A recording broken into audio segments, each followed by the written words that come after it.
warahmatullahi wabarakatuh.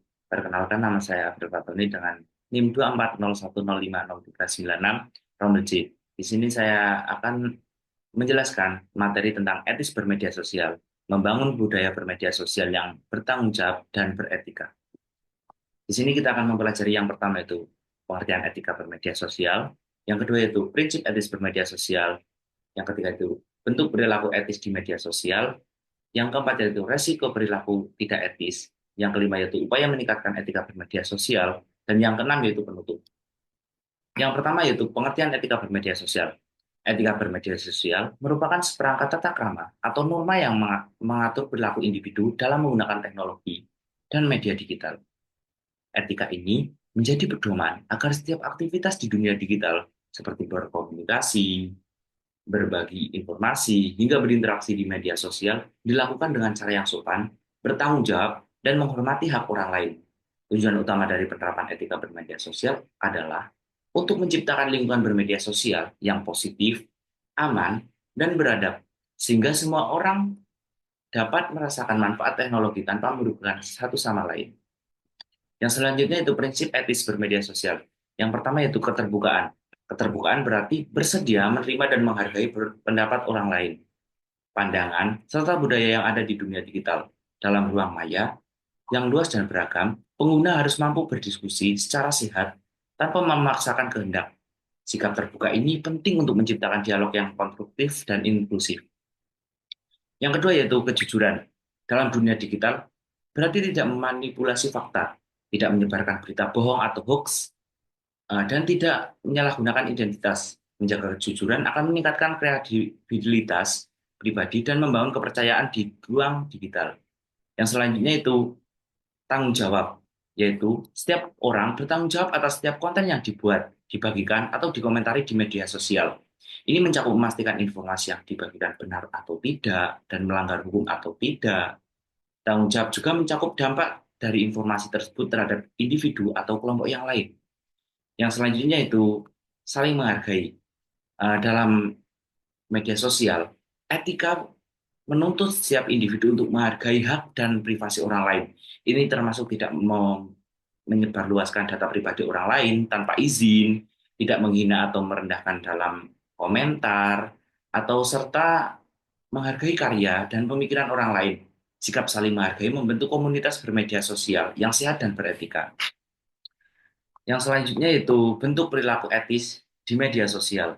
Yang pertama yaitu menyampaikan pendapat dengan sopan dalam ruang digital yang terbuka. Untuk semua orang, penting untuk menyampaikan pendapat secara santun dan tidak menyerang pribadi. Gunakan bahasa yang baik dan yang tidak provokatif, serta fokus pada isu, bukan individu.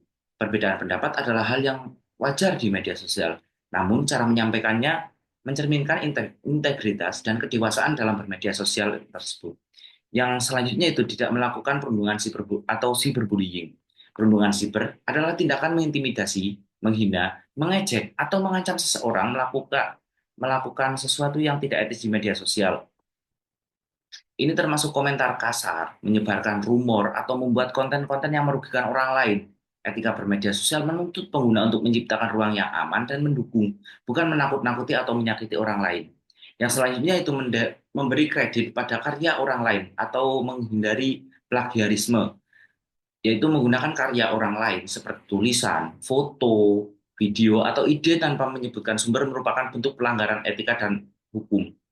Memberikan kredit menunjukkan penghargaan terhadap hasil kerja orang lain dan menjaga integritas pribadi. Hal ini penting untuk membangun budaya bermedia sosial yang adil dan bermartabat. Yang selanjutnya itu menjaga etika saat berkomentar di media sosial. Komentar di media sosial sebaiknya disampaikan secara bertanggung jawab, tidak menyinggung sara, tidak menyebarkan kebencian, serta tidak mengandung fitnah atau ujaran kebencian. Menjaga etika berkomentar membantu menciptakan diskusi yang sehat dan menghindari konflik yang tidak perlu di ruang digital.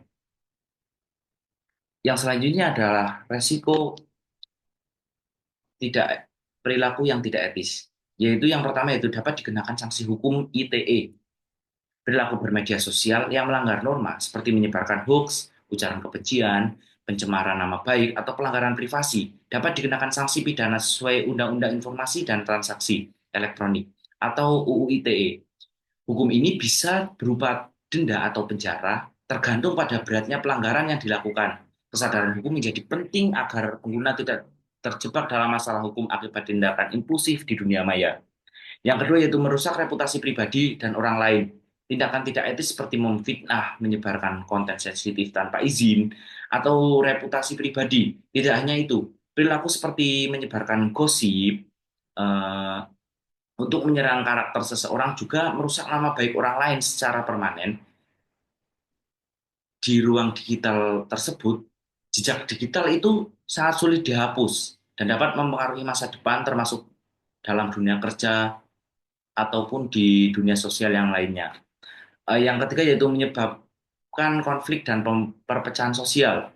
Perilaku yang tidak etis di dunia maya tersebut, seperti memprovokasi isu sara, menyebarkan konten intoleran, atau memicu debat kasar, dapat memicu konflik horizontal di masyarakat. Hal ini memperbesar potensi perpecahan sosial dan memperkeruh suasana kebangsaan. Ketidaksopanan dan intoleran dalam interaksi daring bisa berdampak nyata di kehidupan offline, termasuk dalam bentuk kekerasan atau diskriminasi. Yang selanjutnya yaitu upaya meningkatkan etika bermedia sosial. Yang pertama yaitu edukasi literasi bermedia sosial sejak dini.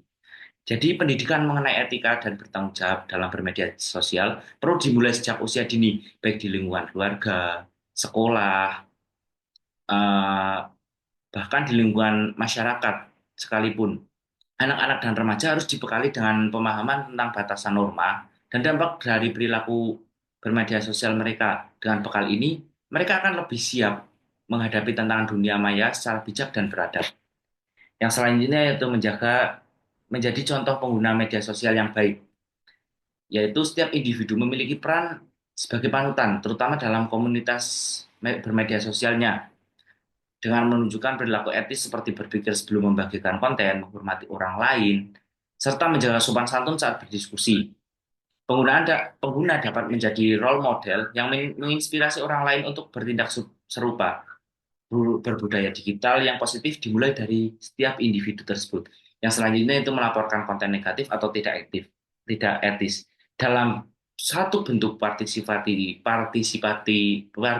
aktif dalam menjaga etika bermedia sosial adalah dengan melaporkan konten yang berpotensi merusak, seperti ujaran kebencian, hoax, pelecehan, atau konten ilegal. Banyak platform digital menyediakan fitur pelaporan yang dapat dimanfaatkan untuk mengurangi penyebaran konten negatif tersebut.